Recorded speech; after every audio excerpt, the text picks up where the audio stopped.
Belief and Reality Systems. Hi, we're reading Dr. Jerry Jampolsky's book, Love is Letting Go of Fear, Ingredients for Personal Transformation. We are what we believe. Our belief system is based on our past experience, which is constantly being relived in the present, with an anticipation of the future being just like the past. Our present perceptions are so colored by the past that we are unable to see the immediate happenings in our lives without distortion and limitations. With willingness, we can re-examine who we think we are in order to achieve a new and deeper sense of our real identity. We are all limitless. To experience this sense of total freedom, it is important for us to detach ourselves from the past future preoccupations and choose to live in the now. To be free also means not to be confined to the reality that seems limited by our physical senses. To be free allows us to participate in the love we share with everyone. We cannot be free until we discipline and retrain our minds. While all of us want love, many of us seem unable to experience it.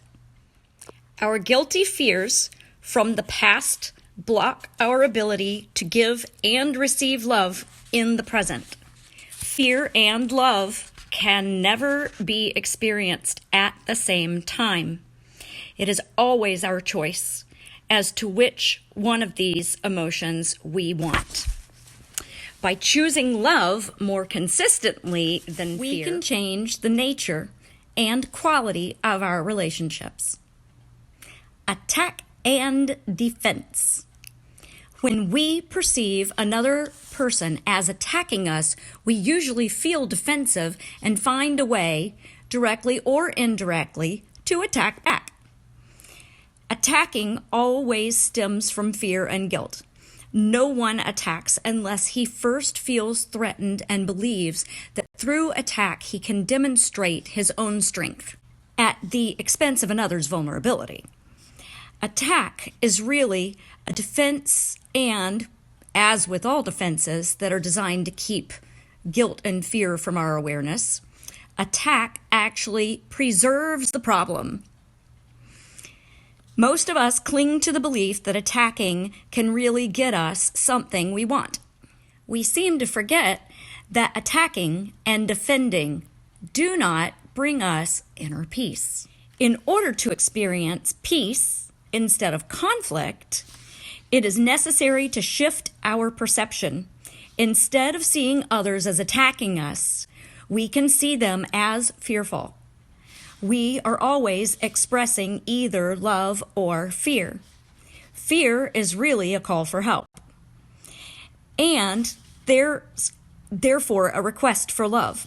It is apparent, then, that to experience peace, we must recognize that we do have a choice in determining what we perceive. Many of our attempts to correct others, even when we believe we are offering constructive criticism, are really attempts to attack them by demonstrating their wrongness and our rightness. It may be helpful to examine our motivations. Are we teaching love, or are we demonstrating attack? If others do not change in accordance with our expectations, we are likely to regard them as guilty and thus reinforce our own belief in guilt.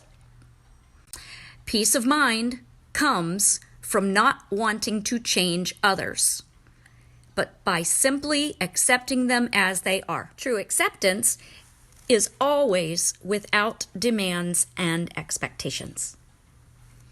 Forgiveness. Inner peace can be reached only when we practice forgiveness. Forgiveness is the letting go of the past, and therefore the means for correcting our misperceptions. Our misperceptions can only be undone now, and can be accomplished only through letting go of whatever we think other people have done to us or whatever we think we have done to them.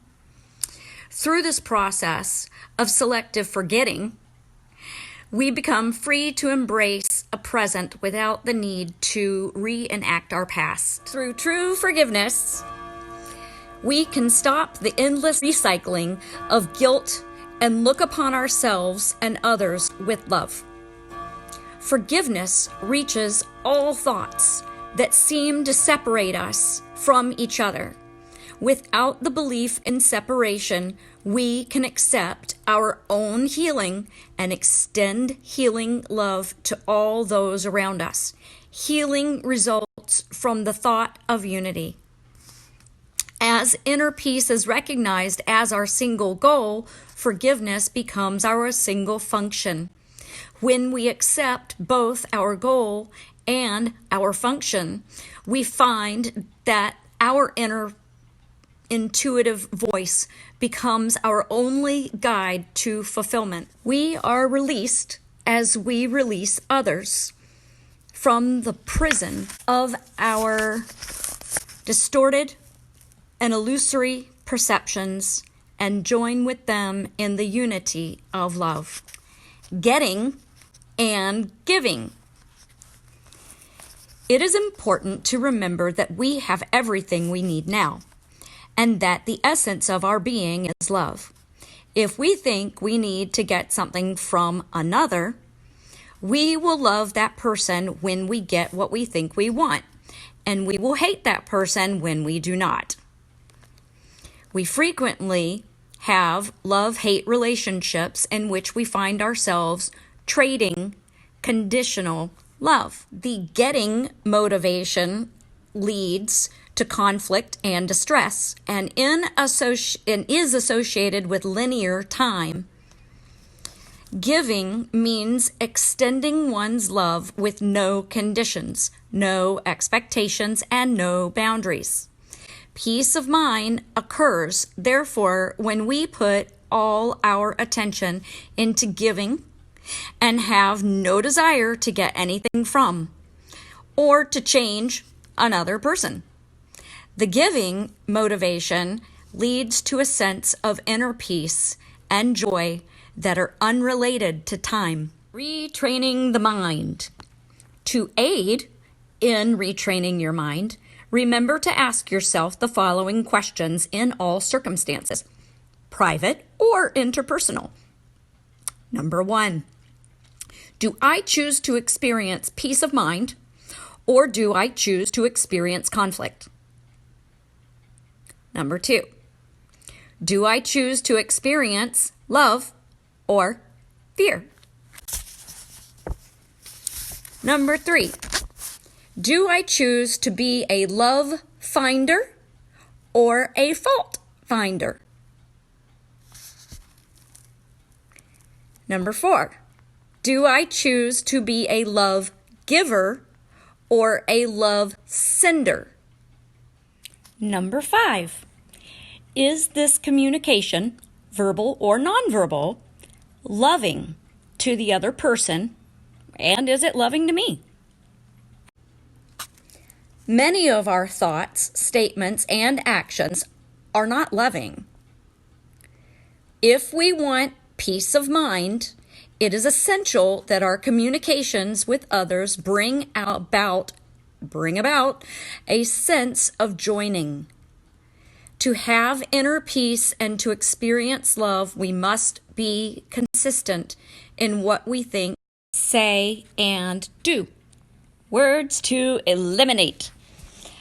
Another process for retraining the mind has to do with recognizing the impact of the words we use. The words in the list that follows are commonly used in the messages we give ourselves and others. The use of these words continues to keep the guilty past and fearful future active in our minds. As a result, our feelings of conflict can only be reinforced.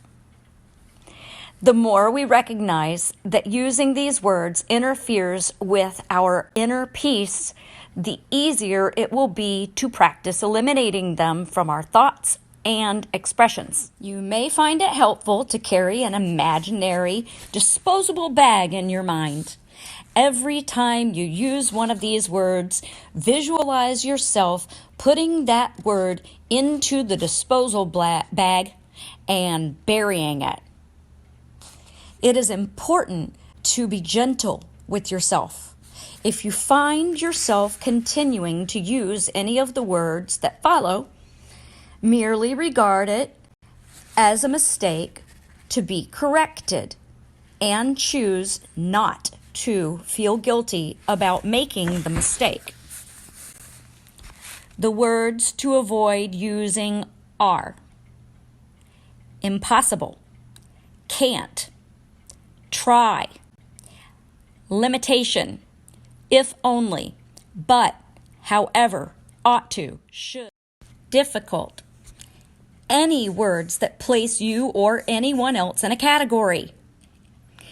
Any words that tend to measure or evaluate you or other people. Any words that tend to judge or condemn you or someone else. Conclusion of Part 1. This book provides guidelines for letting go of fear and bringing about inner peace. Its practical applications can help shift our perceptions so that we no longer feel separate, fearful, or in conflict, but rather experience joining, love, and peace.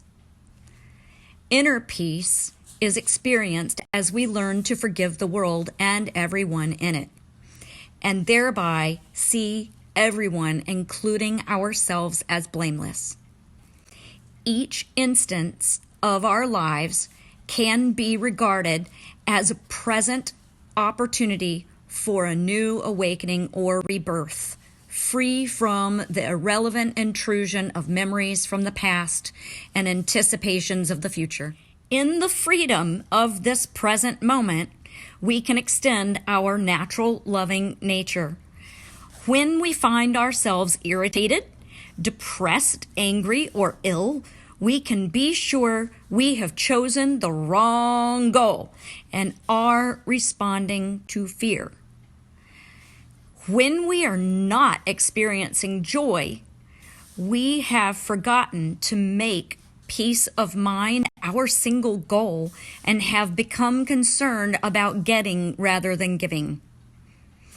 By consistently choosing love rather than fear, we can experience a personal transformation that enables us to be more naturally loving to ourselves and towards others. In this way, we can begin to recognize and experience the love and joy that unite us. Here's our review of Part 1. Number 1. One of the main purposes of time is to enable us to choose what we want to experience. Do we want to experience peace or do we want to experience conflict? Number 2. All minds are joined and are one. Number 3. What we perceive through our physical senses presents us with a limited and distorted view of reality. Number 4, we really cannot change the external world or other people. We can change how we perceive the world, how we perceive others, and how we perceive ourselves. Number 5, there are only two emotions. One is love and the other is fear. Love is our true reality. Fear is something that our mind has made up and therefore is unreal. Number 6, what we experience is our state of mind projected outward. If our state of mind is one of well-being, love, and peace, that is what we will project and therefore experience. If our state of mind is one filled with doubt, fear, and concern about illness, we will project this state outward, and it will therefore be our experiential reality.